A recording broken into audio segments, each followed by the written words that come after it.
This beast doesn't fly to look pretty, it flies to destroy tanks. This is the A-10 Thunderbolt II, better known as the Warthog. Designed during the Cold War, it's built for one thing: close air support. Its secret weapon? The GAU-8 Avenger, a massive 30mm cannon that fires nearly 4,000 rounds per minute, capable of ripping through armored vehicles. The A-10 is slow compared to other jets, but that's on purpose. It can fly low and survive enemy fire thanks to titanium armor around the cockpit. Pilots call it the flying tank.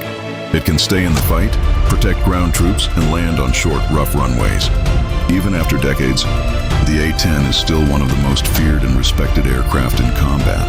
The A-10 isn't retiring quietly, it's still bringing the thunder.